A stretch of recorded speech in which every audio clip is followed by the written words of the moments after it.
सूत जी ने ऋषियों से कहा प्रसंग बखान, 34वें अध्याय पर दया करो भगवान। जय श्री हरि।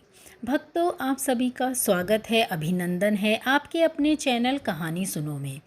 आज हम कार्तिक मास महात्म्य कथा अध्याय 34 को श्रवण करेंगे। ऋषियों ने पूछा, हे सूत जी, पीपल के वृक्ष की शनिवार के अलावा सप्ताह के शेष दिनों में पूजा क्यों नहीं की जाती? सूत जी बोले, हे ऋषियों, समुद्र मंथन करने से देवताओं को जो रत्न प्राप्त हुए उनमें से देवताओं ने लक्ष्मी और कौस्तुभ मणि भगवान विष्णु को समर्पित कर दी।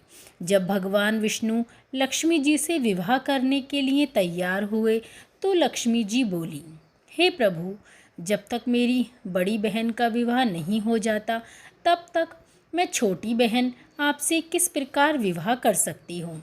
इसलिए आप पहले मेरी बड़ी बहन का विवाह करा दें, उसके बाद आप मुझसे विवाह कीजिए। यही नियम है जो प्राचीन काल से चला आ रहा है। सूत जी ने कहा, लक्ष्मी जी के मुख से ऐसे वचन सुनकर भगवान विष्णु ने लक्ष्मी जी की बड़ी बहन का विवाह उद्दालक ऋषि के साथ संपन्न करा दिया। लक्ष्मी जी की बड़ी बहन अलक्ष्मी जी बड़ी कुरूप थीं। उसका मुख बड़ा, दांत चमकते हुए, उसकी देह वृद्धा की भांति, नेत्र बड़े बड़े और बाल रूखे थे। भगवान विष्णु द्वारा आग्रह किए जाने पर ऋषि उद्दालक उससे विवाह करके उसे वेद मंत्रों की ध्वनि से गुंजाते हुए अपने आश्रम में ले आए। वेद ध्वनि से गुंजित हवन के पवित्र धुएं से सुगंधित उस ऋषि के सुंदर आश्रम को देखकर अलक्ष्मी को बहुत दुख हुआ। वह महर्षि उद्दालक से बोली, चूँकि इस आश्रम में वेद ध्वनि गूंज रही है, इसलिए यह स्थान मेरे रहने योग्य नहीं है, इसलिए आप मुझे यहाँ से अन्यत्र ले चलिए। उसकी बात सुनकर महर्षि उद्दालक बोले, तुम यहाँ क्यों नहीं रह सकती और तुम्हारे रहने योग्य अन्य कौन सा स्थान है, वह भी बताओ।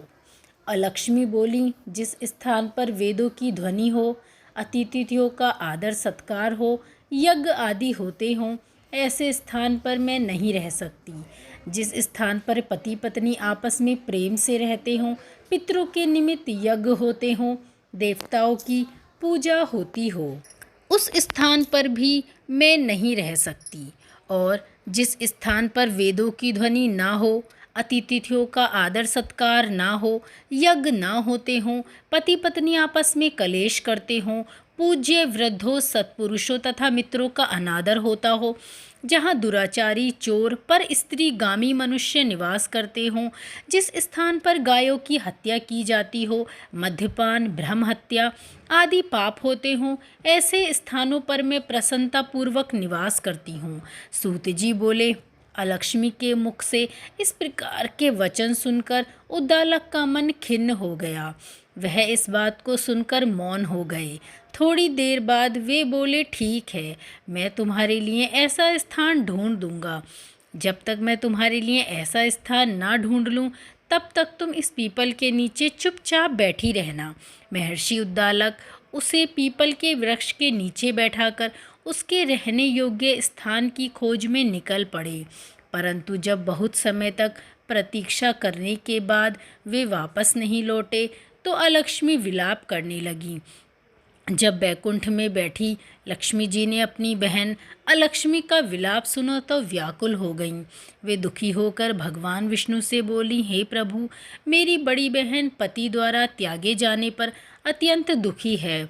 यदि मैं आपकी प्रिय पत्नी हूँ तो आप उसे आश्वासन देने के लिए उसके पास चलिए। लक्ष्मी जी की प्रार्थना पर भगवान विष्णु लक्ष्मी जी सहित उस पीपल के वृक्ष के पास गए जहाँ अलक्ष्मी बैठकर विलाप कर रही थीं। उनको आश्वासन देते हुए भगवान विष्णु बोले, अलक्ष्मी, तुम इसी पीपल के वृक्ष की जड़ में सदैव के लिए निवास करो, क्योंकि इसकी उत्पत्ति मेरे ही अंश से हुई है और इसमें सदैव मेरा ही निवास रहता है। प्रत्येक वर्ष गृहस्थ लोग तुम्हारी पूजा करेंगे और उन्हीं के घर में तुम्हारी छोटी बहन का वास होगा। स्त्रियों को तुम्हारी पूजा विभिन्न उपहारों से करनी चाहिए।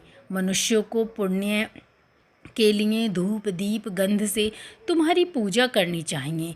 तुम्हारी छोटी बहन लक्ष्मी उन पर प्रसन्न होगी। सूत जी बोले, ऋषियों, मैंने आपको भगवान श्री कृष्ण, सत्यभामा तथा पृथु नारद का संवाद सुना दिया, जिसे सुनने से ही मनुष्य के समस्त पापों का नाश हो जाता है और अंत में वैकुंठ को प्राप्त करता है।